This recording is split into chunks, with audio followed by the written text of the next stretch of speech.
Friends, welcome to our channel. Friends, आज हम देखेंगे भारत में तलाक की डिग्री कब और कैसे मिलती है। How to get degree of divorce in India. Friends, video अंत तक देखें, लाइक कमेंट शेयर कीजिए और सब्सक्राइब करना न भूलिए। तो चलिए जानेंगे तलाक के डिग्री के बारे में। विवाह विच्छेद के लिए तलाक की डिग्री यानी कि डिग्री ऑफ डिवोर्स प्राप्त करने के लिए विवाह के पश्चात न्यायालय में कब याचिका पेश की जाती है? क्या निर्धारित समय के पहले भी ऐसी याचिका पेश की जा सकती है? इन्हीं सब सवालों के जवाब इस वीडियो में हम जानेंगे।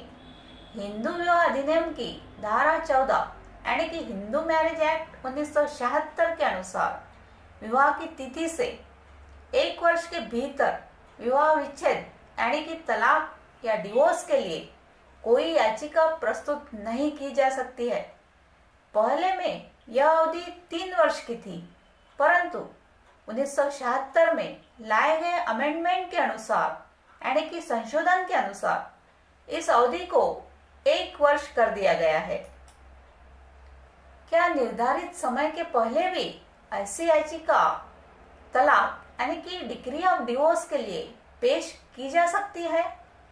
यदि याची द्वारा असाधारण कष्ट भोगा जाता है तो अपवाद स्वरूप समय से पूर्व भी डिग्री ऑफ डिवोर्स यानी कि तलाक की याचिका दायर की जा सकती है। इसके लिए न्यायालय से आज्ञा लेना आवश्यक होगा, किंतु यदि न्यायालय की याचिका की सुनवाई में यह प्रतीत होता है कि याचिका प्रस्तुत करने की अनुमति किसी मिथ्या उद्देश्य अथवा मामले को छिपाकर प्राप्त की थी, तो उस दशा में न्यायालय यदि डिग्री ऑफ डिवोर्स डिग्री पास करता है तो यह शर्त लगा सकता है कि डिग्री विवाह की तिथि से 1 वर्ष बीत जाने से पहले प्रभावशाली न हो, अथवा न्यायालय याचिका को खारिज करते हैं तो 1 वर्ष बीत जाने के पश्चात प्रस्तुत की जाने वाली तलाक की याचिका पर प्रतिकूल प्रभाव नहीं डालेगी और 1 वर्ष के बाद दूसरी याचिका खारिज की गई याचिका के आधार पर ही अथवा सारभूत रूप से उन्हीं आधारों पर लगाई जा सकेगी।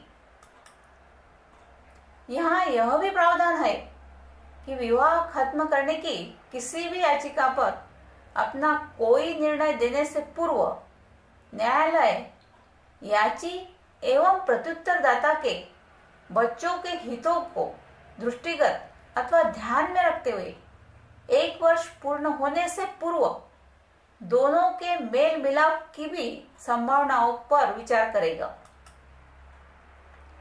मेघनाथ बनाम सुशीला के केस में माननीय न्यायाधीश ने यह कहा कि धारा 14 इस प्रकार के नियंत्रण को इस कारण प्रदान करती है जिससे विवाह के पक्षकार जल्दबाजी में बिना आगे पीछे सोचे समझे विवाह विच्छेद के लिए विधिक कार्यवाही के लिए अग्रसर ना हो। विवाह विच्छेद के आधार पर जनहित की दृष्टि से बनाए गए हैं। विवाह सामाजिक जीवन का स्तंभ है। किसी भी देश की विधियां तथा विधान उसके नागरिकों के लिए इतने महत्वपूर्ण नहीं होते जितना कि विवाह संबंधी विषयों को संनियमित करने वाली विधियां अथवा कानून है। पारस्परिक सहमति से विवाह विच्छेद यानी कि degree of divorce by mutual consent विवाह विधि अधिनियम 1976 की धारा 13 ख यानी कि मैरिज लॉ अमेंडमेंट एक्ट 1976 के अनुसार इस अधिनियम के उपबंधुओं के अंतर्गत या दोनों पक्षकार पारस्परिक सहमति से यानी कि म्यूचुअल कंसेंट से विवाह विच्छेद की डिग्री द्वारा विवाह के विघटन के लिए याचिका जिला न्यायालय में चाहे जिस विधि से हुआ हो, विवाह विधि संशोधन अधिनियम 1976 यानी कि मैरिज लॉ एक्ट 1976 के प्रारंभ के पूर्व अनुस्थापित किया गया हो, चाहे उसके पश्चात इस आधार पर पेश कर सकेंगे कि वे 1 वर्ष या उससे अधिक समय से अलग रह रहे हैं और वे एक साथ नहीं रह सकते हैं तथा वे इस शर्त के लिए परस्पर सहमत हो गए हैं कि विवाह विघटित कर देना चाहिए। विवाह विधि अधिनियम 1976 की धारा 11 ख यानी कि मैरिज लॉ अमेंडमेंट एक्ट 1976 उपधारा 1 में निर्दिष्ट याचिका के उपस्थिति तारीख से 6 माह के पश्चात और 18 माह के भीतर दोनों पक्षकारों द्वारा किए गए प्रस्ताव पर यदि इसी बीच याचिका वापस नहीं ले ली गई हो तो न्यायालय पक्षकारों को सुनने के पश्चात और ऐसी जांच जैसी वो ठीक समझे यह घोषणा करने के पश्चात और अपना यह समाधान कर लेने के पश्चात ही विवाह अनुस्थापित हुआ है और याचिका में कहे गए कथन ठीक है, यह घोषणा करने वाले डिक्री पारित करेंगे कि विवाह डिक्री की तारीख में विघटित हो जाएगा। संशोधन अधिनियम 1976 के अंतर्गत धारा 13 क यानी कि मैरिज लॉ अमेंडमेंट एक्ट 1976 द्वारा जो परिवर्तन किया गया है वह इस प्रकार है। यदि विवाह विच्छेद की याचिका दायर की गई है तो धारा 13 के अधीन कई धर्म परिवर्तन, संसार पर त्याग तथा प्रकल्पित मृत्यु के आधारों को छोड़कर यदि न्यायालय याचिका के प्रकथन से संतुष्ट है तो विवाह विच्छेद के स्थान पर न्यायिक पृथक्करण की डिक्री पारित कर सकते हैं। विवाह विच्छेद प्राप्त व्यक्ति कब पुनर्विवाह कर सकते हैं, तो चलिए जानेंगे। विवाह विच्छेद की डिक्री पारित होने के तुरंत बाद कोई भी पक्षकार तुरंत ही पुनर्विवाह करने का अधिकारी नहीं होता। अंततः इस प्रकार विवाह विच्छेद की डिक्री पारित हो जाने पर विवाह के पक्षकार पुनर्विवाह कर सकते हैं यदि निम्नलिखित शर्तें पूरी की गई हो तो। नंबर 1 पर है, जबकि विवाह विच्छेद की डिक्री द्वारा विवाह भंग कर दिया गया है और उसे डिक्री के विरुद्ध अपील करने का कोई अधिकार है।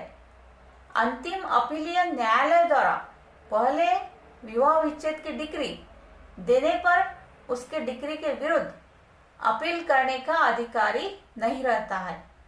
नंबर 2 पर है, यदि विवाह विच्छेद की डिक्री के विरुद्ध अपील करने का अधिकारी है तो अपील प्रस्तुत करने की अवधि बिना अपील प्रस्तुत किए गए समाप्त हो गई है। नंबर 3 पर है, यदि अपील की गई है तो वह खारिज हो गई है। इस प्रकार विवाह विच्छेद की याचिका की सुनवाई अंतिम रूप से समाप्त हो जाने पर ही पक्षकारों को पुनर्विवाह करने का अधिकार है। अब व्याख्या जानेंगे हम। विवाह विच्छेद की डिक्री यानी कि डिक्री ऑफ डिवोर्स प्राप्त होने के पश्चात पक्षकारों को तुरंत ही पुनर्विवाह करने का अधिकार नहीं है।